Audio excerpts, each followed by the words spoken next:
titulado esta predicación, ¿cómo orar? ¿Cómo orar?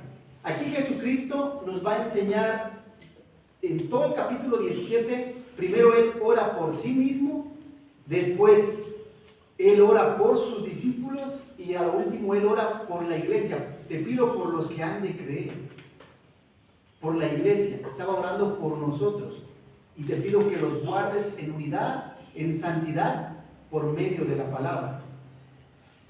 El viernes en la noche salí con la camioneta y andaba aquí en Juárez y de repente iba a cruzar una calle y este es el sentido de la calle, entonces es normal que yo voltee para ver a la izquierda, pero venía un carro del lado derecho a exceso de velocidad, ya estaba oscuro, sin luces y ¿qué más? Sin luces de exceso de velocidad y en sentido contrario.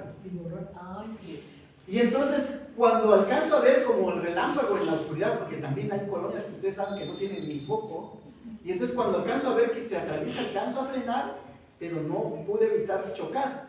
Y entonces el carro, como venía muy rápido, quedó como a media cuadra, unas 3, 4 cuerpos del carro.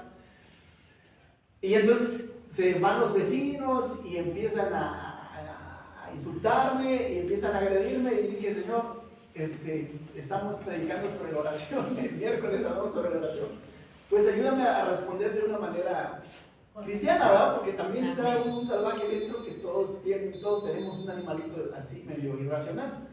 Y le digo, Señor, ayúdame a reaccionar no como ellos están esperando, Señor.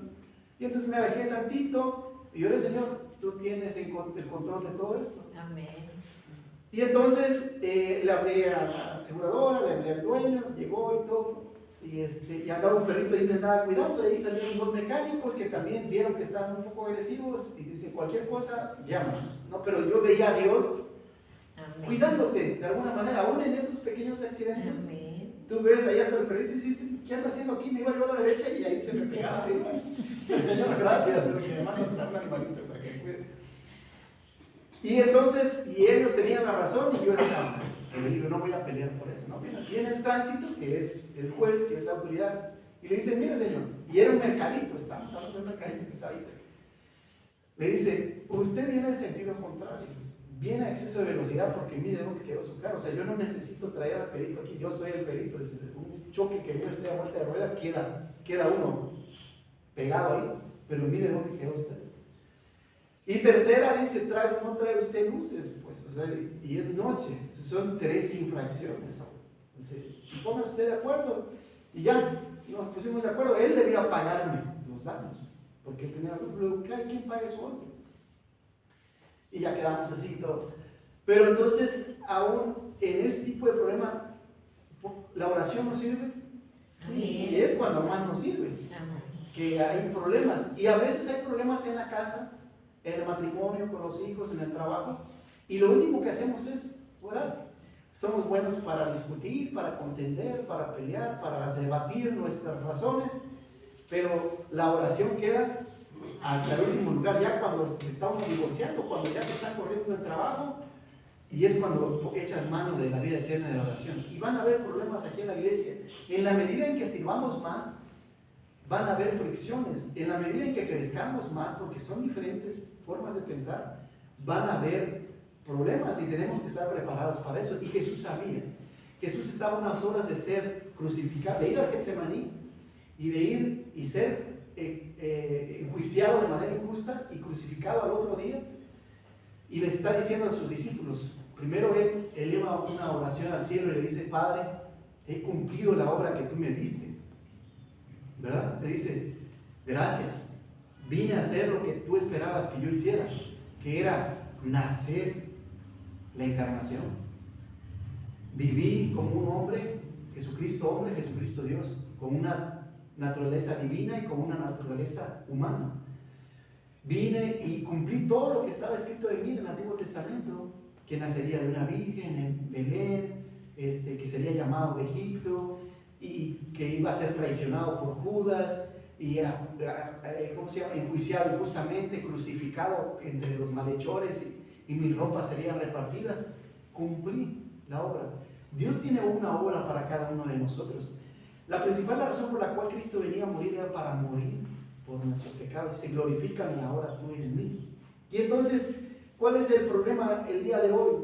Que no oramos lo suficiente. Tenemos un poder, hay poder en la oración. Dice Pablo, porque no me avergüenzo del Evangelio, porque es poder de Dios para salvación. Pero también en la oración hay poder, en el que tú puedas orar a Dios. Es una de las reglas. Dios nos va a pedir y se os dará, buscar y hallaréis, llamar y se os abrirá. Pero no pedimos, no llamamos y no buscamos. Entonces, esa es una invitación a que oremos más, que dependamos un poco más de Dios. Y cuando oramos, lo hacemos mal, porque lo hacemos para pedir para la carne. Dame, quiero ganar un poco más dinero para comprar más cosas en la casa, para mis hijos, para la familia, para viajar, para comprar, para gastar. Pero pedimos y pedimos muchas veces más. A la carne no le gusta orar. Efesios dice que la carne es contra el espíritu y el espíritu es contra la carne. O sea, no se llevan. Así como a veces tú con tu pareja, a veces no se hablan. ¿No? Hay unas veces que no se han hablado porque andan enojados. La carne y el espíritu no se llevan. Manifiestas son las obras de la carne: adulterio, fornicación, inmundicia, lascivia, hechicerías, pleitos, enemistades, chismes, contiendas, como 17 cosas. Y los frutos del espíritu son amor, gozo, paz, paciencia. No tiene nada que ver las obras de la carne con las obras del espíritu, no se llevan. No es lo mismo amar y odiar. No es lo mismo tener paz y estar ansioso. Ahora, ¿por qué no oramos? Por causa del pecado que mora en nosotros. A veces el pecado nos limita a orar.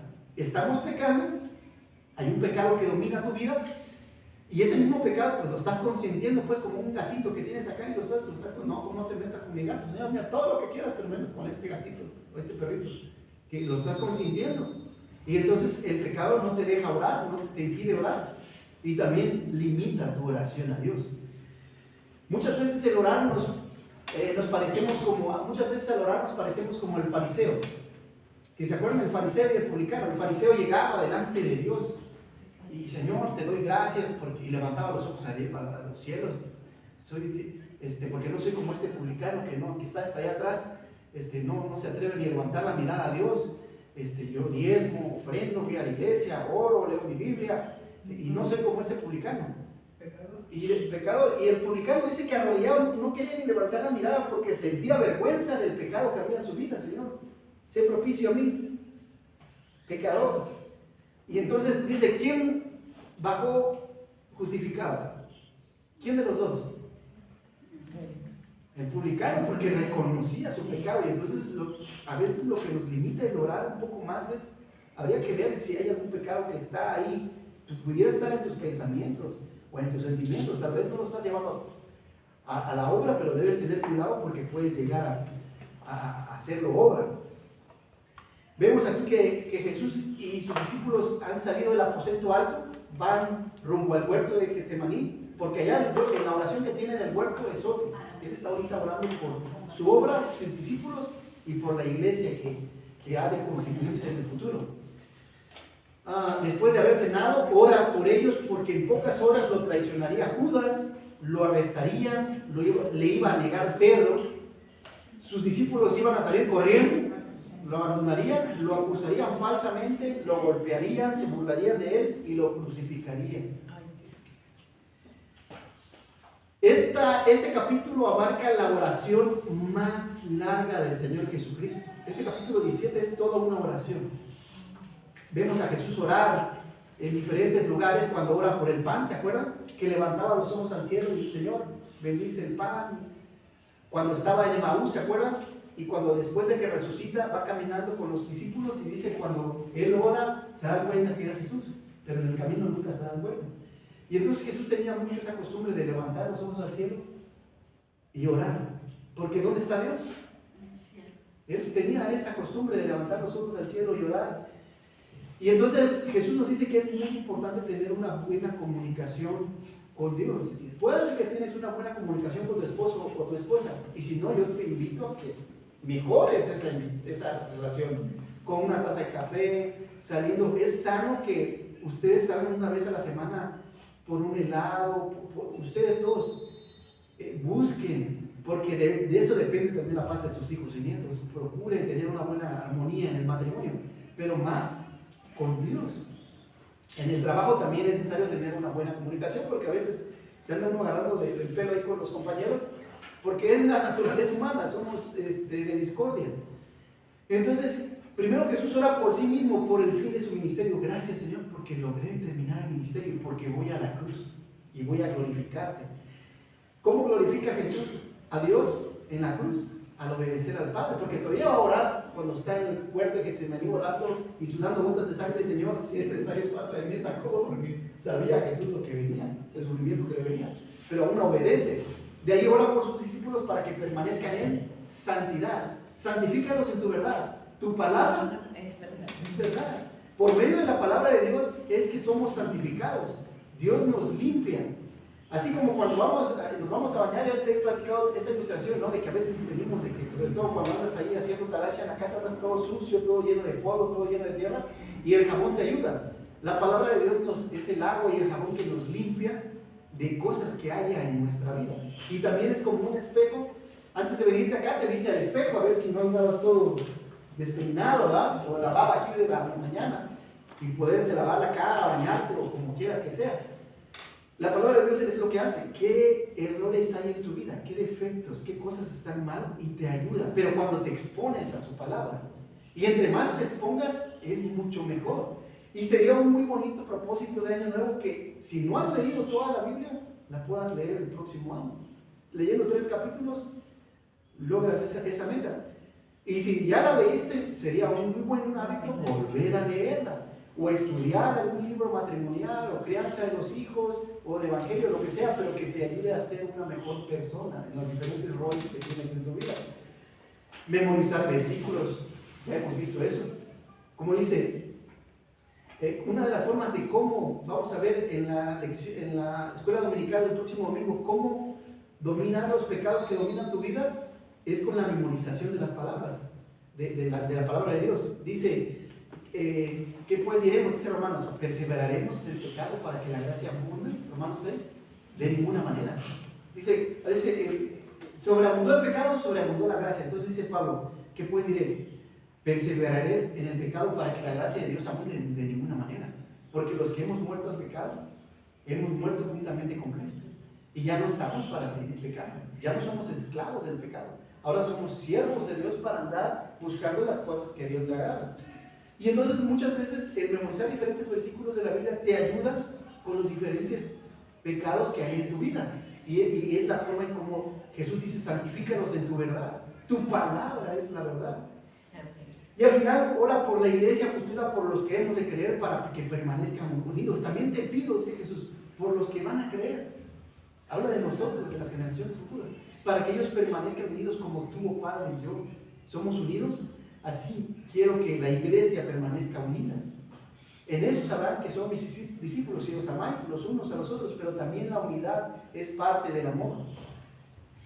Y si vemos a lo largo de la Biblia, vemos muchas oraciones, muchos ejemplos de oración.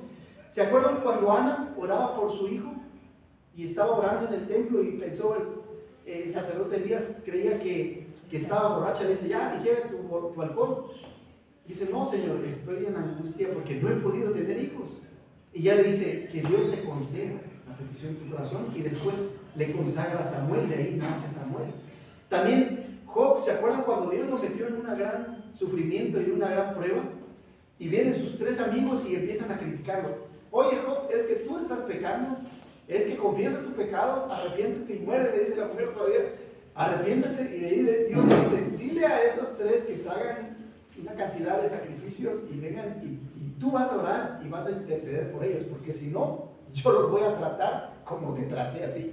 Y entonces los amigos traen sacrificio y él intercede por los amigos, porque ellos pensaban que él andaba pecando. También tengamos cuidado con los pensamientos de juzgar a los hermanos.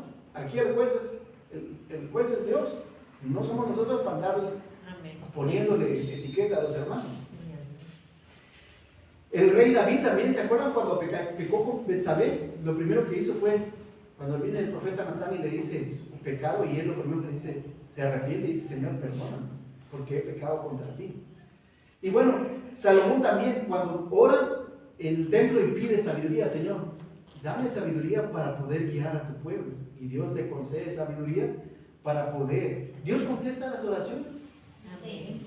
Dios ha contestado tus oraciones cuando has estado enfermo, cuando alguno de tus hijos o tu pareja ha estado enferma, algún familiar, tus padres, o cuando ha habido necesidad. Dios ha contestado tus oraciones. Cuando no ha habido trabajo, no ha habido qué comer, cuando han habido problemas que ya has estado a punto de divorciarte. Y bueno, cuando han habido problemas familiares, Dios escucha a sus hijos. Entonces, aquí lo que propone el texto es: porque Cristo es el Dios verdadero, tú debes orar. Porque Cristo es el Dios verdadero, tú debes orar. ¿Cómo? Con tres formas: conociéndole, en santidad y en unidad. La primera, porque Cristo es el Dios verdadero, tú debes orar. ¿Cómo? Primero, conociéndole. Y entonces vemos en el capítulo 17 que Jesús estaba orando y levanta los ojos al cielo y le dice: la hora ha llegado para que yo te glorifique a ti en la cruz. Porque tú me has dado la autoridad para que todo el que crea tenga vida y tenga vida eterna. Y esa es la vida eterna, que te conozcan ¿a quién? A ti, el único Dios verdadero, y a Jesucristo, a quien tú has enviado. Yo te glorifico en la tierra y he acabado la obra que me diste que hiciese. Ahora pues glorifícame al lado tuyo con la gloria que tuvimos en los cielos, porque Cristo venía de los cielos. Y se está refiriendo aquí Jesús que por medio de Cristo la vida eterna está en el conocimiento de Dios verdadero. En la medida que tú conozcas más la Biblia, en la medida que tú conozcas más a Dios, entiendes la vida eterna. Que esa vida eterna está en su Hijo. Y ahora, cuando Dios nos ve, somos pecadores, pero cuando tú crees en Cristo y le recibes y aceptas su fe y aceptas que en Él hay salvación, ya no te ve a ti. Dios ahora ve a su Hijo y Él es, primero que nada, Él es santo. Y entonces a ti te ve. Somos santificados en su palabra y en su obra en la cruz. Y entonces ya te ve sin pecado. Somos justificados. Cuando debemos de estar delante del juez, ya no hay ningún pecado, porque ¿quién pagó por nuestros pecados en la cruz? Cristo. La deuda, tetelestai, la deuda está pagada. Si crees que Cristo pagó por tus pecados, digo, porque la humanidad no cree en esto, desafortunadamente. Cree que son sus obras, no son sus obras. Es Cristo muriendo en la cruz. He aquí el Cordero de Dios que quita el pecado del mundo. Estos versículos, estos primeros 5 versículos nos ofrecen un repaso de lo que Jesús había hecho en el pasado. Primero, nos ha dado su vida eterna. Al entregar su vida nos da vida y vida eterna. Entonces, Cristo es eterno, y si tenemos a Cristo, somos eternos, hablando espiritualmente, porque en el entendido que nuestro cuerpo dice, el polvo eres, y a polvo volverá. El cuerpo debemos de enterrarlo y se volverá otra vez polvo. Pero el espíritu es eterno, y entonces tenemos vida eterna en Cristo Jesús para poder estar con Dios eternamente y para siempre. Él había glorificado al Padre porque Él había venido en el nombre del Padre y todo lo que hacía era en obediencia al Padre, y ahora iba a la cruz para obedecer al Padre, porque Dios ama de tal manera al mundo que entrega a su Hijo unigénito para que todo aquel que en Él cree no se pierda, mas tenga vida eterna. Él muere en la cruz por nuestros pecados. Ha terminado la obra que el Padre le encargó. La principal obra que Cristo tenía era morir en la cruz. Sí, muchas otras, cumplir el Antiguo Testamento, lo que se habló de Él, pero principalmente morir en la cruz por nuestros pecados. Ahora, Dios nos ha dado una obra. Dice, esa obra se la dio a los discípulos, y los discípulos se lo dio a la iglesia, y nosotros somos la iglesia de Cristo, y tenemos una obra, que es que en Cristo hay salvación, y anunciarle al mundo las buenas nuevas, que Cristo hay vida eterna, y si le conocen a Él y al Padre, tienen vida eterna. Reveló la persona de Dios. Cristo es Dios. Cuando Él dice, el Padre y yo uno somos, ¿qué quiere decir? Él está diciendo, Cristo es Dios. Jesucristo es Dios. Jesucristo es el Padre, es lo que está diciendo. Y cuando dice, lo que Él tiene es mío y lo mío es de Él, tú no puedes decir eso. Tú puedes decir, todo lo que tenemos es de Él, pero lo que de Él es, no es de nosotros. Nosotros no podemos decir eso. El planeta Tierra, el universo no es nuestro, la eternidad no es nuestra. pertenecen a Él, la gloria es de Él. Y entonces, pero Jesús al decir esto dice, la gloria, yo soy Dios. Ha guardado, dice, he guardado, los he guardado. Hasta ahorita los discípulos no tenían problemas, si tenían comida, si que tenían o no tenían comida, pedían a Jesús. Cualquier duda que tenían le preguntaban a Jesús, pero ahora les iba a ser quitado Jesús y ahora iban a tener que aprender a andar solos, tenían que aprender a orar. Por eso le está diciendo, ahora voy a estar con ustedes en espíritu, pero tienen que aprender a depender de mí en espíritu. Ya no voy a andar caminando con ustedes, así como a veces andamos los unos aquí con los otros y nos ayudamos en la limpieza de la iglesia y otras actividades de matrimonio que te ayudan en la casa, con algunas actividades en la casa. Pero ya no está solo o sola. Y entonces necesitas de la oración. Y ahora Jesús dice, así como el Padre me envió, yo los envío. Por eso yo no concibo una iglesia quieta o una iglesia inerte y sedentaria. Así como el Padre me envió, dice Jesús, yo los envío, ir por todo el mundo y predicar el Evangelio. Y la verdad es que nos está mandando a la iglesia a ir a todo el mundo, 205 países. ¿Cómo lo vamos a hacer? No lo sé, pero empecemos con Guadalupe, no vayamos todavía tan lejos, empezando por Jerusalén. Y Jesús dice, he compartido mi gloria con ellos, han visto quién soy, me he revelado a ellos. Cuando Pedro dice, le reveló a Pedro, ¿quién dicen que soy? Elías, el profeta, Moisés. Y Pedro dice, el Hijo, eres el Cristo, el Mesías, tú eres Dios. Y no te lo reveló ni carne ni sangre, sino el Padre que está en él. Él sería, pero no se lo digan a nadie. Y ellos todavía no entendían quién era Cristo. Y aunque les hablaba en parábolas, la gente no entendía. Hemos visto todo el libro de Juan que Jesús muchas veces habló de manera simbólica con ilustraciones y la gente, ¿qué está queriendo decir? No entendía. Porque no es para todos, decía Jesús esto. Y vemos a través de la historia nuevamente de la Biblia las oraciones. Cuando Abraham, antes de mandar a su hijo Ismael al desierto, ora por Ismael, Señor, bendícelo y que sean benditos. Tal vez aquí sí la oración que el día de hoy los musulmanes que son descendencia de Ismael ya andan todavía dando guerra por una oración de su padre Abraham. Bendigamos a nuestros hijos. Porque a veces he visto padres maldecir, te maldigo en el nombre de Jesús. ¿Qué cosa es eso? Aún cristianos maldiciendo a sus hijos en el nombre de Jesús. No puedes abusar que porque crees que sí hay poder en el cristiano y sí hay cierta autoridad en su oración, pero no puedes hacer eso. Porque hay padres que abusan y maldicen a sus hijos en lugar de bendecirlos. Abraham intercede, ora por Abimelech, en uno de los filisteos que estaba ahí, que tenía pleito, dice, hemos visto que Dios está contigo, así que vamos a orar, vamos a hacer la paz, y ora por nosotros. Y Abraham ora por los filisteos. Tan es la oración de Abraham que es hora que parte de los que están en Irak y Sudán y todos esos lugares que son descendientes de los filisteos, cuando estudias hasta el día de hoy, ahí andan los filisteos dándole guerra al pueblo de Israel. Abraham mismo intercede por Sodoma y Gomorra. Cuando Jesús le dice, voy a ir, cuando Cristo le dice que en la Trinidad que llega a visitar a Abraham en el Antiguo Testamento en Génesis, le dice, voy a ir a destruir Sodoma y Gomorra. ¿Qué dice Abraham? Si hubieran 50 justos, si hubieran 30, si hubieran 20. Una forma de orar. Y no solamente la oración es para ti, es por los demás. No seamos egoístas y solamente para mí, para mí, para mí, para mí. Cuando Abraham manda a su siervo Eliezer a buscar esposa para Isaac, ¿qué es lo primero que hace? ¿Se acuerdan? Llegando, se arrodilla y ora, Señor, por favor, ayúdame a encontrar una mujer para mi siervo, para mi Señor. Y le dice, a la que yo bajara y le diera de tomar agua a mis camellos y me diera a mí y me atendiera y me ofreciera todavía dónde hospedarnos, que era algo no muy común de una mujer que estuviera haciendo eso. Y ¿quién fue? Rebeca, la esposa de Isaac, tenía ese corazón de servicio, ¿verdad? Pues a veces la confundo con Raquel, por eso pregunto. Sara, Rebeca y Raquel oraron porque no podían tener hijos y tuvieron hijos.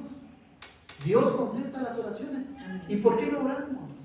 Esa es la pregunta. Porque podemos pasar el tiempo viendo la televisión, Netflix, Facebook, YouTube, el celular y estar en el WhatsApp y estar platicando y mandando memes todo el día, pero no oramos. Si hay poder en la oración, ¿por qué no oramos más? Sería esa una buena pregunta. Jacob oró a Dios y le dijo: Señor, protégeme de Esaú, que venía para matarlo. ¿Se acuerdan? Cuando regresó a la tierra y lo mató Esaú. No, Dios le bendijo a Jacob, al usurpador que le había robado la primogenitura a su hermano. Moisés oró porque Dios perdonara las rebeliones de su pueblo muchas veces, porque Israel era un pueblo que rebelde, cuanto más rebelde. Y muchas veces Dios perdonó a su pueblo por la oración de Moisés, la intercesión de Moisés. Cuando Josué creía con el pueblo que va y conquista la tierra prometida, y de ahí van, dice, primero van contra las murallas de Jericó y los conquistan. Y le dice: mandemos unos poquitos a la ciudad de Jai, porque son poquitos, porque confiaban que su fuerza era la que vencía. Y tienen la primera derrota. Y después oran y dicen: Señor, perdónanos porque pensamos que son nuestras fuerzas. Y por eso mandamos un poquito. Y de ahí llega todo el contingente y los corretea como 2 o 3 veces. Hasta después usan una estrategia de Dios que los sacan del castillo y entran y queman la ciudad. Para que lo puedan leer en el libro de Josué. Pero tuvo que orar y pedir perdón a Dios por su pecado. Vimos el miércoles la oración de Jabes, ¿se acuerdan? Que hizo 4 peticiones. Señor, bendíceme. Señor, expande mi territorio. Señor, que tu mano me guíe y guárdame de todo mal. Ese tipo de oraciones tenemos que hacer, Señor, para que nosotros podamos ser bendición y ser luz de este mundo. Podrías decir: a veces dudo que mi oración sea escuchada. Recuerda cómo oró el profeta Elías cuando se enfrentó a los falsos profetas en el monte Carmelo. Oró para que Dios se revelara como el único Dios verdadero. Estaban los profetas, 400 de Baal, 450 de Acera, y todo el día estuvieron saltando, danzando, invocando a sus dioses, sajándose, y nunca los pe, porque sus dioses son falsos. Y de ahí viene el profeta y dice: ya al atardecer le pone agua, y Señor hace una pequeña oración: Señor, demuéstrale al pueblo que tú eres el Dios verdadero, y desciende fuego, sin necesidad de estar ahí 12 horas saltando y gritando a dioses que no existen. Pero nosotros tenemos un Dios que es verdadero. Amén. Y dice: ¿a poco Dios se dormirá? ¿Se dormirá el que guarda Israel? Y que tú, y le decía en esa, cuando prediquemos, le decía Elías a los profetas: tal vez está de viaje, tal vez está durmiendo, tal vez está en el baño, les decía, y se burlaba de ellos, porque sabía quién es su Dios. Y nosotros podemos estar confiados, porque sabemos quién es nuestro Dios. Van a venir problemas en la vida, en el trabajo, en el matrimonio, en la iglesia, pero confiamos en que Dios es nuestro Dios verdadero y puede escucharnos. Y lo primero que deberíamos hacer es orar.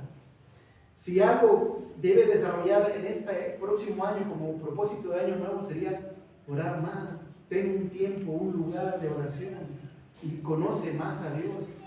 Ahí radica la vida eterna, que te conozcan a ti, el único Dios verdadero. Necesitamos orar más con un conocimiento de quién es Dios y de lo que Dios ha hecho por nosotros. A veces no sabemos todo lo que realmente tenemos porque no conocemos a Dios, y tenemos problemas y tenemos angustias y pruebas y no sabemos cómo enfrentarlos porque no conocemos a nuestro Dios, que es fuerte y celoso y es poderoso, y para Dios no hay nada imposible. Amén. La primera verdad nos lleva a la segunda verdad: porque Cristo es el Dios verdadero, tú debes orar. Porque Cristo es el Dios verdadero, tú debes orar. ¿Cómo? En santidad. En santidad. Por eso dice, al estar orando, Dios le dice: te pido por mis discípulos para que guarden tu palabra. Ahora que te han conocido, que puedan conocerte a ti, el único Dios verdadero, por la palabra que me diste. Yo les he dado todo lo que escuché del Padre, le he repetido a mis discípulos, y ellos han recibido mis palabras y ellos han creído en mí, y ellos me han aceptado y han aceptado que salí verdaderamente de ti, y han creído que tú me enviaste. Dice: yo no ruego por el mundo, sino ruego por mis discípulos principalmente, para que sea glorificado yo en ellos, y ya no estoy en el mundo, porque yo voy a ti, dice Cristo, voy a ir al cielo.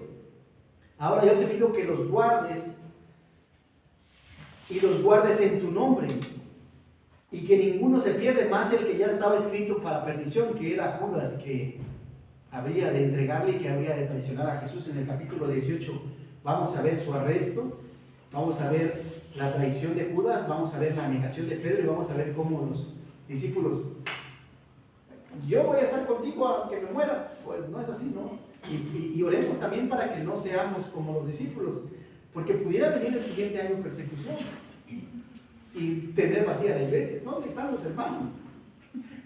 Había un hermano que cuando joven, conocí algunos años atrás, allá en Chiapas, con una barba muy grande, bigote grande, y de joven había tenido fama de ser un hombre pistolero y violento.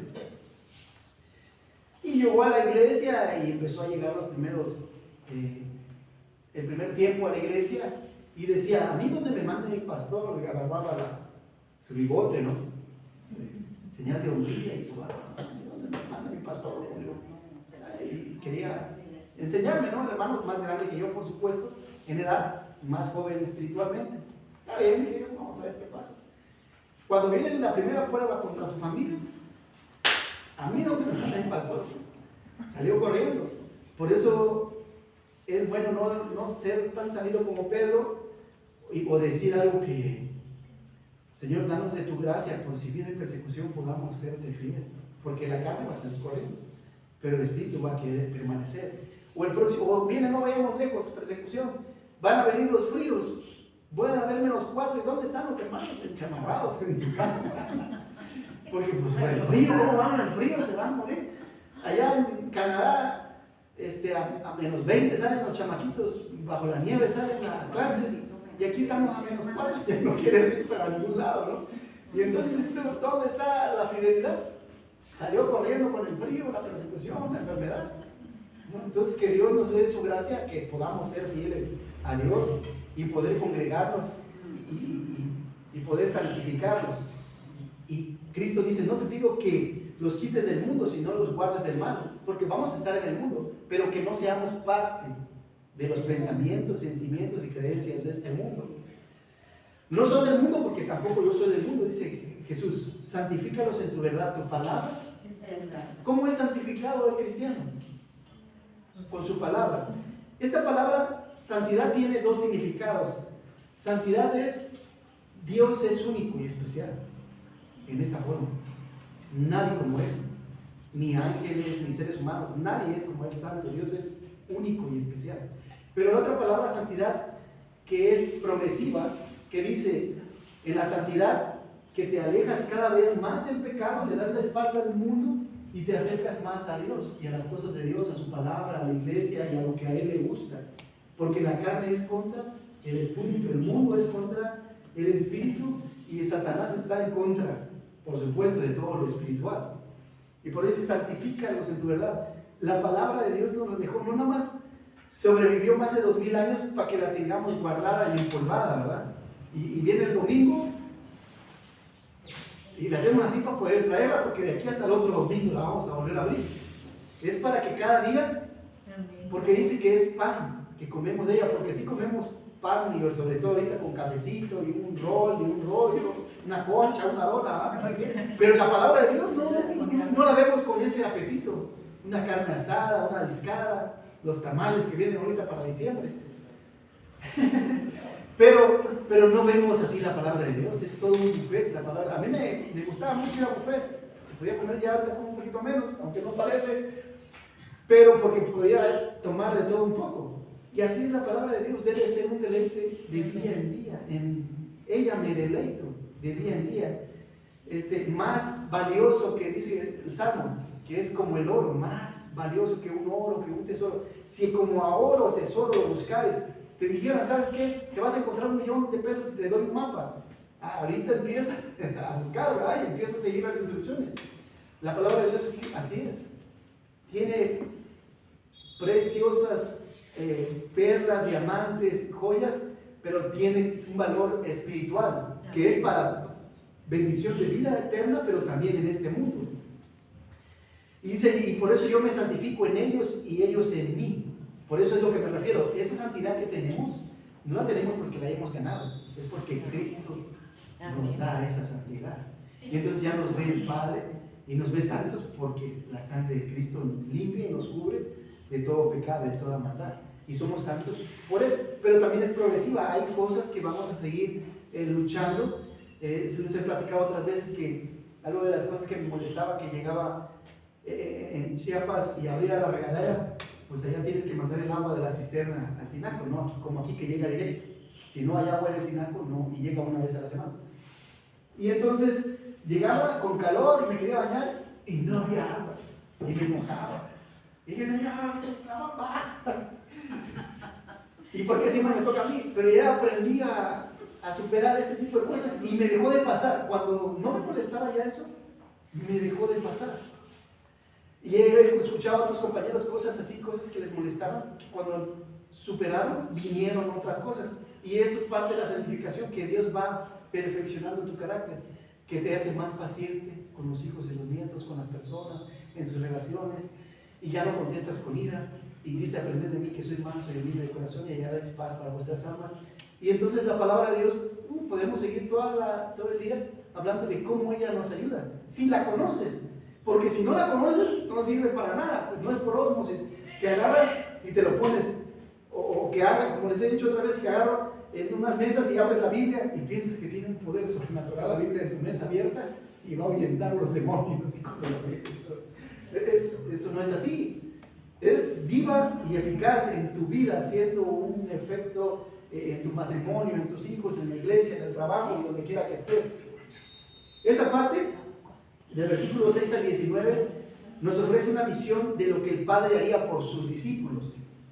Le pide al Padre que glorifique al Hijo. Señor, glorifica en aquella gloria tuya, porque va para allá, al morir en la cruz va al cielo, para poder interceder en el cielo por nosotros. No solamente tenemos al Espíritu que nos ayuda en nuestras debilidades, sino que tenemos al sumo sacerdote que es Cristo intercediendo y entendiendo que dice que Él sufrió todo como hombre, sufrió toda debilidad y puede entendernos. Cuando tenemos alguna debilidad o una tentación, Él puede, Señor, tengo debilidad en esta parte de mi vida, ayúdame, porque sabes que soy débil.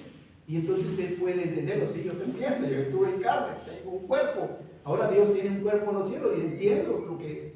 Porque Él dice que cuando iba caminando, dice que cansado del camino se sentó. ¿Se acuerdan cuando habla con la mujer samaritana? Se cansó, se sentó, lloró, oró por los niños cuando llegaban y le pedían que orara por los niños, y oraba, intercedía por los niños, porque tenía paciencia con los niños. No era alguien diferente a nosotros en la carne. Dice, ahora yo te pido que los llenes de gozo por lo que ha de venir, las pruebas que van a venir. Primero, me van a crucificar, voy a morir, voy a estar 3 días separados de ellos, y de ahí voy a resucitar, voy a estar después otros días con ustedes, y después ascenderé al cielo. Llénalos de gozo, porque en el mundo tendréis aflicción, pero confiad, yo he vencido al mundo. Juan capítulo 16. Que los proteja, dice, yo te ruego que los protejas del mundo, porque el mundo a través de los 2000 años ha querido hacer pedazos de la iglesia. La ha desbaratado. En los últimos 100 años tenemos libertad de congregarnos, pero 100 años para atrás hubo una guerra cristera, aquí mismo en México. No tenías libertad de venir y juntarte si no eras de la iglesia universal, que está en el que se dice a sí mismo universal, pero no es cristiana. Que los santifique, dice, santifícalos en tu verdad. Ayúdalos a alejarse de este mundo de la carne y del enemigo. Eso es lo que Dios quiere, que nos santifiquemos, que veamos qué cosas están mal y con la ayuda del Espíritu Santo, de los ángeles, de su palabra, podamos lograr esa santificación que solamente Dios nos puede dar. Vemos también en el Antiguo Testamento cuando Eliseo ora, había un muchacho muerto, dice que ora y resucita. Dios escuchó la oración del profeta Eliseo y resucita a un niño porque andaba en santidad. ¿Ustedes creen que si Eliseo hubiera andado pecando como los reyes, Dios lo hubiese escuchado? No lo hubiera escuchado. Ezequías oró y Dios liberó a su pueblo de la invasión asiria. El rey Ezequías llegó el rey de Asiria y le dice, ¿quién es ese Dios Jehová? He vencido a los reyes de Egipto, he vencido a otros reyes de Babilonia que eran más grandes que Israel. ¿Y quién es ese Dios Jehová? Entra el rey Ezequías al templo y dice, mira lo que está diciendo de ti. Dice, mañana van a tener libertad, van a poder comer lo que quieran. Y así fue. Dios manda un ángel, extermina al pueblo asirio, ¿se acuerdan? Porque cuidado cuando se mete uno con Dios, porque Dios tiene poder. Tenemos que conocer la palabra de Dios y ver lo que Dios ha hecho en el pasado para poder entender que que no tenemos un Dios verdadero, no es de mentiras. No es que tú estás en una imagen y estás dando golpe de pecho y pidiéndole a la pared y la pared te va a contestar alguna vez. La madera, el cable, el metal te va a contestar. No, pero Dios es vivo y eficaz y nos contesta. Y a veces nos dice que sí, a veces nos dice que no, a veces nos dice que esperemos. El problema está en la oración, es que cuando Dios te dice que no, Señor, quiero ganar más, y Dios no te hace ganar más, te enojas. Señor, quiero este otro puesto, y cuando Dios no te da ese puesto, te enojas. A veces también necesitamos madurez para aceptar la respuesta de Dios.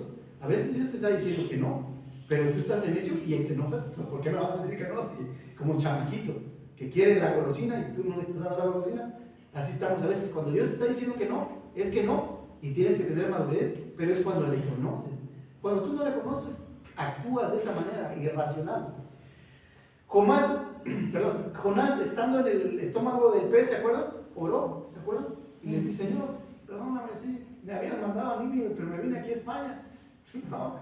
Y lo vomitó, dice, ahí cerca de donde tenía que ir, y después tuvo que ir a predicar a Nínive. Pero oró, y Dios escuchó la oración. Estando donde estemos, no importa en qué problema estés metido, adentro del pez o lleno de deudas, o donde quiera que estés metido, Dios puede escuchar tu oración y ayudarte en toda necesidad, en tu enfermedad, en los problemas, en las pruebas, en las tentaciones. Cuando Daniel estaba orando por su pueblo y pidiéndole perdón porque pues habían sido llevados de esclavos a Babilonia, Señor, por nuestro pecado, por rebelde, estamos aquí los príncipes y reyes, y no obedecieron a los profetas, te desechamos a ti, el Dios verdadero, y agarramos dioses de mentiritas de alrededor que teníamos, y ahora perdónanos. Por recompensa llega Gabriel y le revela lo que va a pasar en el futuro. Le dice lo de las 70 semanas, lo que está escrito en el Apocalipsis, lo que va a venir, por estar orando, por estar intercediendo por su pueblo. Les digo, repito, no solamente es orar por sus necesidades, es orar por los hermanos, orar por los vecinos, porque nuestros vecinos son como nuestra familia. Algo que veo aquí es que, ¿cuánto tiempo tiene que se conocen aquí? Algunos de ustedes, 20, 30, toda la vida, ¿verdad?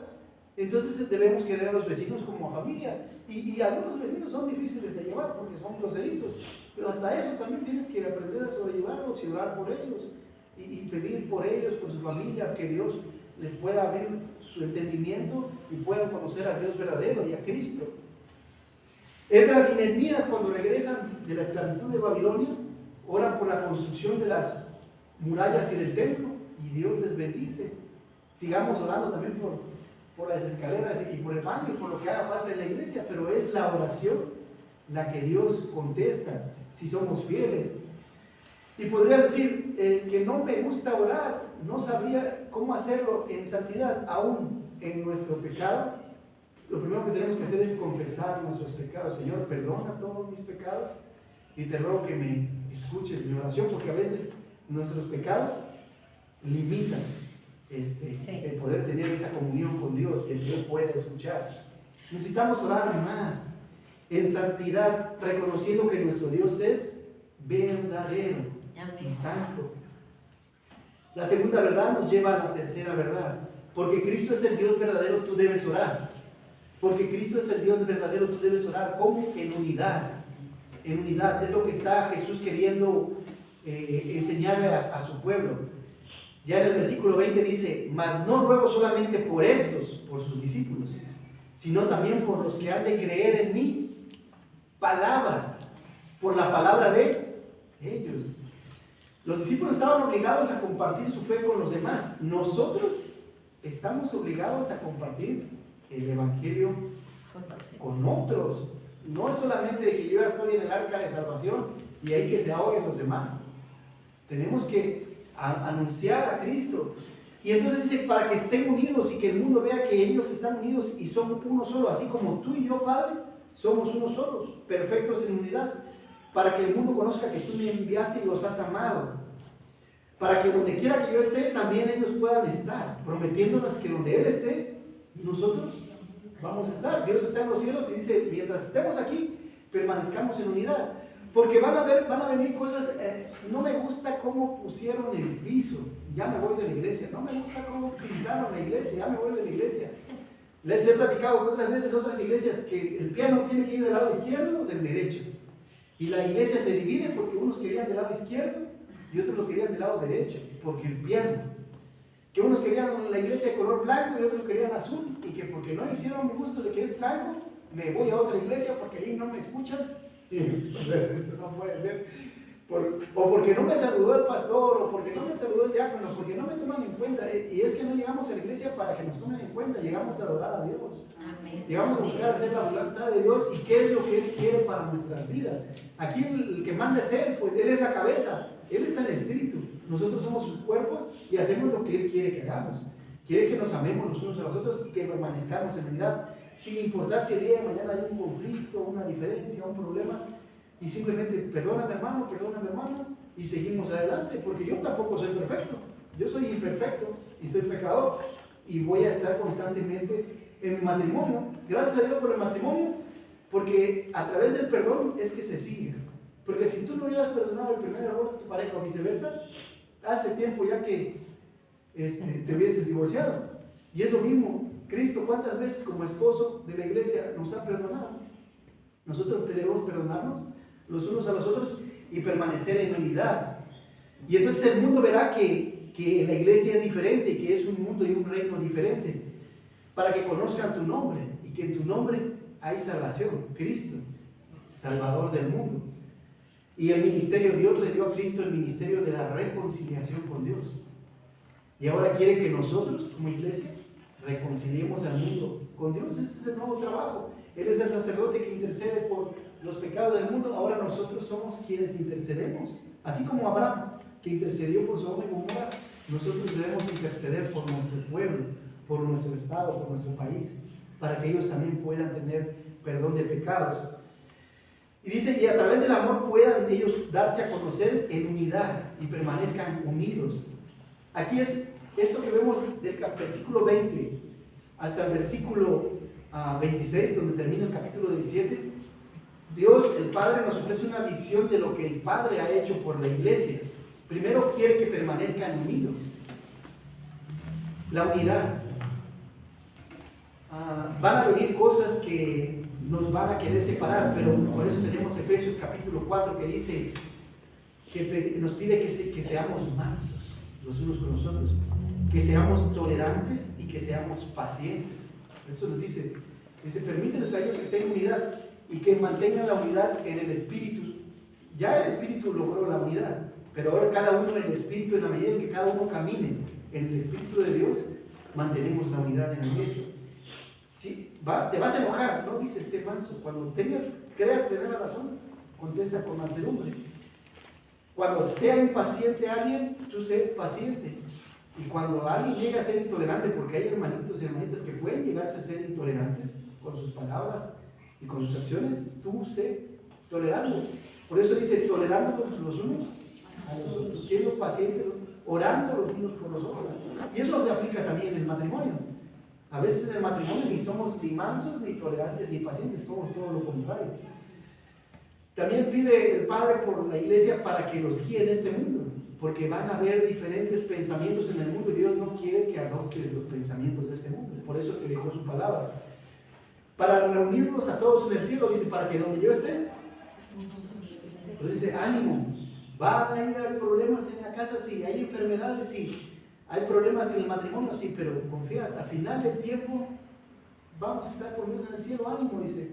Es como ahorita no sé quién va a llegar a la final, pero ya sabemos que ganamos, pues vamos a estar en el cielo, aunque ahorita nos pueden dar una goliza, sabemos que al final en la vuelta nos vamos a recuperar y vamos a ganar el partido.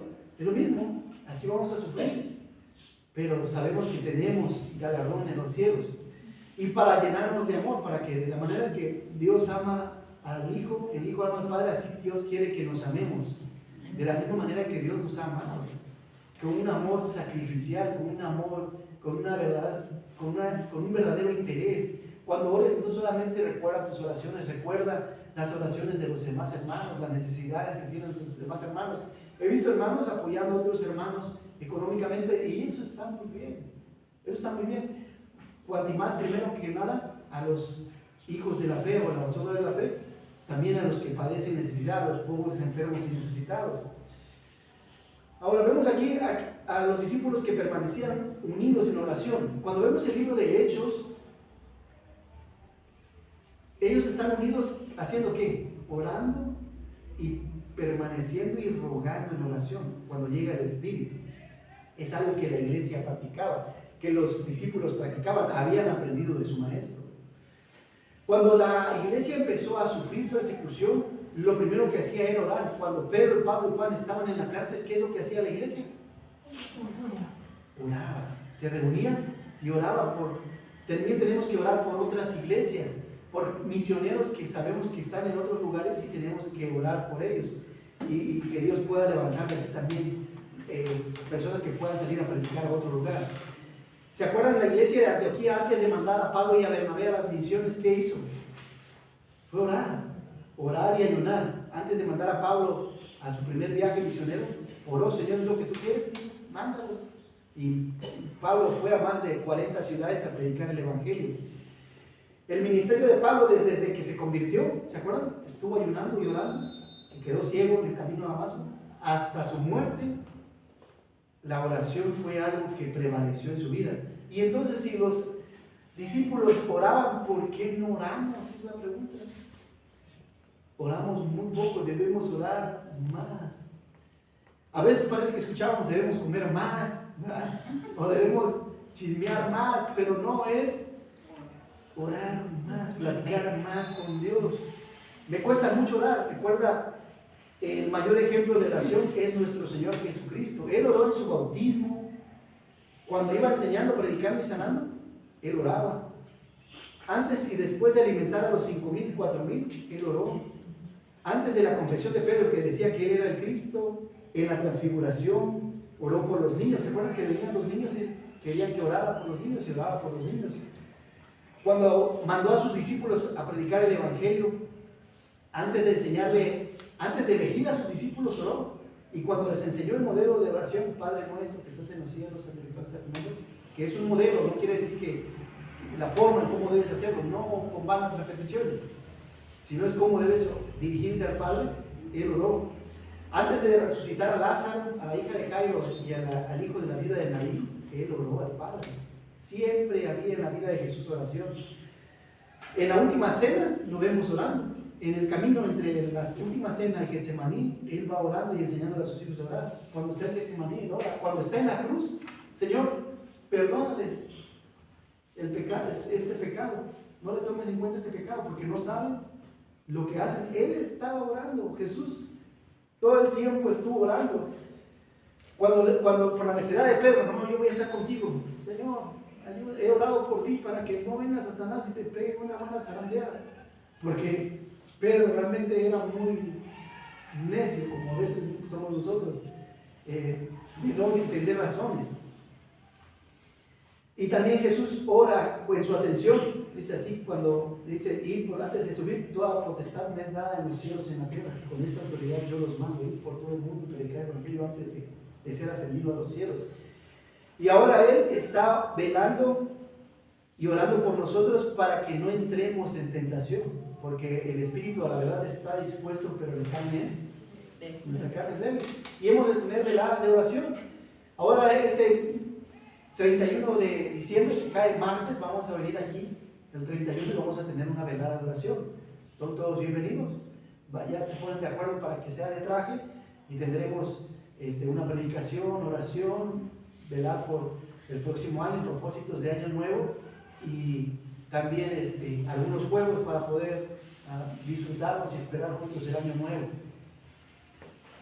Todas las oraciones registradas aquí en el capítulo 17 del Evangelio de Juan es la más profunda y magnífica oración de nuestro Señor Jesucristo.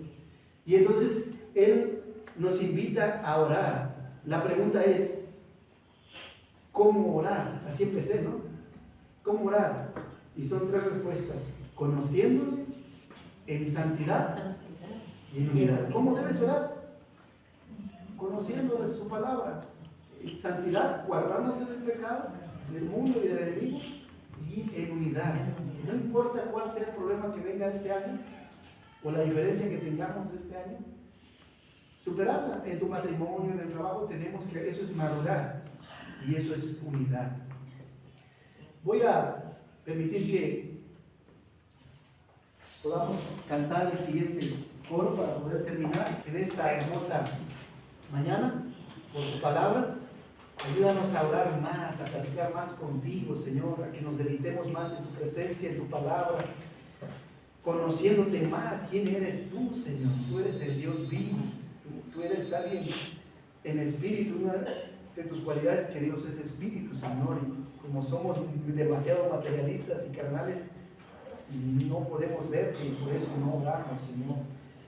Quita nuestro pecado, Señor, y permanecer en santidad, Señor. Cualquier pecado que controle nuestra vida, ayúdanos a darle carpetazo y a permanecer en tu palabra y en tu espíritu. Y ayúdanos a permanecer en unidad sin importar cuáles problemas vengan, cuáles diferencias hayan en la iglesia, en la música, en la predicación, en la edificación, en la construcción de la iglesia. Yo te ruego que nos ayudes a ser obedientes a ti, la cabeza, Padre. Bendice tu palabra, ayúdanos a poner en práctica esto durante la semana. En Cristo te lo pedimos.